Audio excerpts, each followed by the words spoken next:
Billions in losses. Retail crime has surged 93% in progressive cities. Mind you, these are the same people, the leftists, the progressive, the Democrats, these are the same people that are telling you that crime is down. Nothing really to see here. This is what happened when you decriminalize theft and you have no cash bails and stuff like this. All these little progressive policies are destroying these once great cities. And we're going to talk about it because a lot of people are now moving out of these cities into the suburbs, into rural areas. So we're going to talk about it. But before we get started, go ahead and hit that like button. Share this out so we can get this information out there. Subscribe if you're not already a subscriber and hit that alarm bell so you know when I'm putting out new stuff. Also, check out my link tree in the description. It has a link to my Patreon. That's where I talk about things that I can't talk about here. There's also a link to my Instagram and my X account. So follow me there as well. All right, so let's get into this news. Now, this comes from Zero Hedge, and they report that America's great cities once symbolized prosperity and culture. Now, many are paying a steep financial price as crime surges and businesses flee, because who wants to be in an unsafe city? Who wants to put their family, who want to be with their family in a crime-ridden city? I mean, I can't tell you how many clients I get because y'all know I'm out here. I'm a therapist and I see people all over in different countries and different states. And a lot of the big cities I have clients in.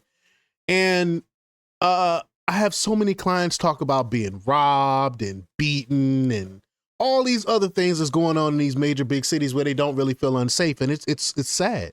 It's sad. As one line in a new op-ed piece put, quote, crime has a balance sheet. In poorly led cities, that balance sheet is bleeding red ink by the day. And people are noticing that. Even though they're being told to their face that everything is great and crime is down, no one really believes that. People don't feel like crime is down. And it's going to hurt. It's going to hurt progressives. It's going to hurt the Democrat Party come 2026. Watch what I tell you.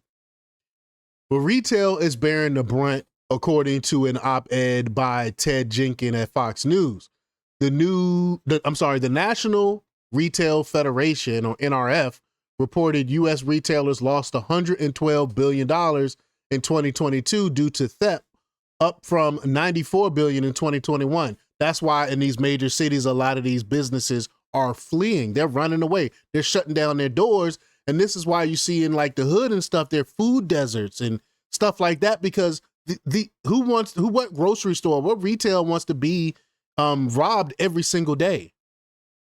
Well, between 2019 and 2023, shoplifting incidents rose 93% and dollar losses climbed 90%.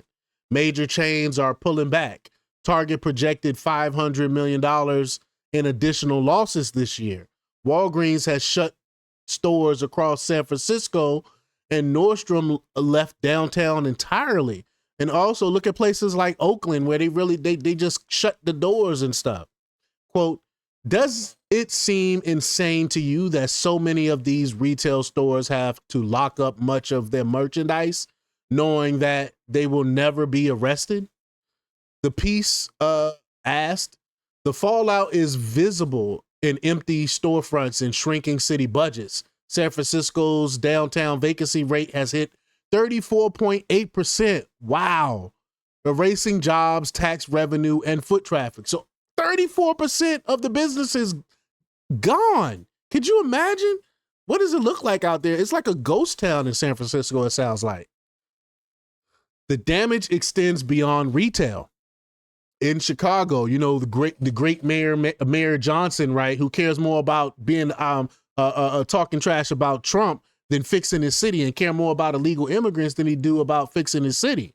But in Chicago, violent crime and open-air drug markets are dragging down high-end condo values, reducing property tax revenue that funds schools and infrastructure.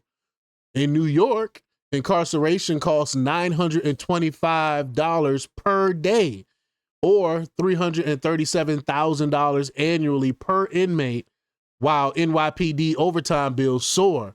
Yet critics argue leadership continues to recycle a costly arrest, release, repeat cycle.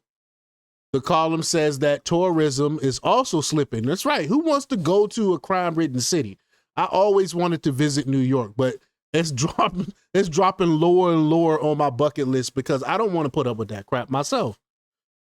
Roughly 2 million fewer international visitors are expected in New York this year, a shortfall that will cost the city $4 billion in 2025.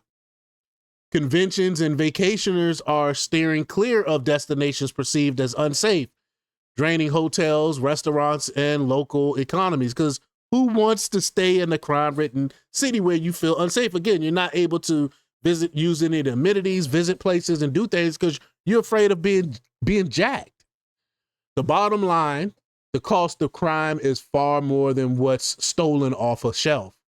It shows up in lost jobs, falling property values, higher taxes, and weakened reputations.